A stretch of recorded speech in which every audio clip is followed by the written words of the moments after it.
Follow करते हो तो एग्ज़ाम क्रैक हो जाएगा। तो उसमें पहला स्टेप है कि आप एग्ज़ाम के नेचर को देखें। किसी भी संस्था ने अगर कोई एग्ज़ाम कराने की जिम्मेदारी ली है, तो एग्ज़ाम कराने की जिम्मेदारी ली है तो कोई ना कोई तो उसका तरीका रखा हुआ होगा, और उस तरीके में उसका पहला अगर स्टेप होता है तो वो होता है उसका पाठ्यक्रम, यानी कि उसका सिलेबस। तो सबसे पहले उसका सिलेबस है, अगर हम उसके सिलेबस को अच्छे से रीड कर लेते हैं तो दूसरे नंबर पे आ जाते हैं पुराने पेपर।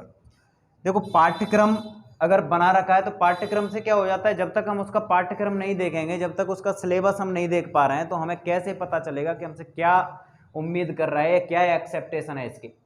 जब तक हम पाठ्यक्रम नहीं देखेंगे तब तक हमें नहीं पता चलेगा कि एग्जाम में क्या पूछने वाला है।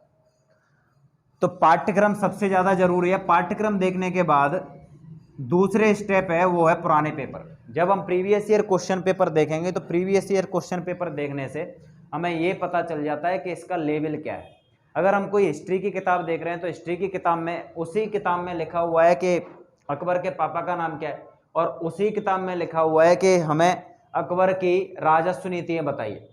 तो अगर अकबर की राजस्व नीतियों की बात करें तो वो राजस्व नीतियां एक अपर लेवल एग्जाम का मतलब मामला हो गया। लेकिन अगर हम किसी वनडे एग्जाम की बात करें, पुलिस के लेवल की बात करें, तो उसमें कोई मतलब नहीं है। उसका मतलब सिर्फ इतना सा रह जाता है कि भाई अकबर के पापा का नाम क्या है, भारत की राजधानी कहाँ है, या फिर अगर अच्छा भी अगर लेवल होगा तो ज्यादा से ज्यादा मतलब क्या हो जाएगा, ज्यादा से ज्यादा क्वेश्चन कौन से लेवल पे आ जाएंगे, पैरालंपिक खेल कितने साल के अंतराल पर होते हैं, ये लेवल रहेगा। मतलब फैक्चुअल इंफॉर्मेशन जब तक हम उसके पेपर नहीं देखेंगे तब तक हम ये नहीं अंदाजा लगा सकते कि पेपर में क्या आएगा या फिर कौन से स्तर के क्वेश्चन पेपर में आते हैं। अब तीसरे नंबर का जो स्टेप है, वो तीसरे नंबर का स्टेप ये है कि जब हमने पाठ्यक्रम देख लिया, पाठ्यक्रम देखने के बाद हमने उसके पुराने पेपर देख लिए, पुराने पेपर देखने से हमें अंदाजा लग गया कि इसका लेवल ये है, तो फिर जहां तक हम क्वेश्चन बना पा रहे हैं वो अच्छी बात है, और जहां से हम क्वेश्चन नहीं बना पा रहे हैं तो क्या करना है, हमें अपनी कमियों को दूर करने के लिए क्या करना पड़ेगा, रेफरेंस बुक्स पढ़नी पड़ेंगी।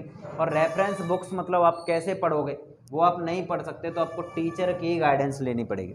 कोई ना कोई आपको जब तक गाइड नहीं करेगा तब तक आप रेफरेंस बुक्स नहीं पढ़ सकते, तो आपको रेफरेंस बुक पढ़नी पड़ेगी। और ये 3 स्टेप है। किसी को भी एग्जाम क्रैक करना है, कोई भी कठिन से कठिन एग्जाम, आपको 3 स्टेप से गुजरना होगा। पहला स्टेप है सिलेबस, दूसरा स्टेप है पुराने पेपर, और तीसरा स्टेप है अपनी कमियों को दूर करना है। और कमियां दूर होंगी तुम्हारी रेफरेंस बुक से।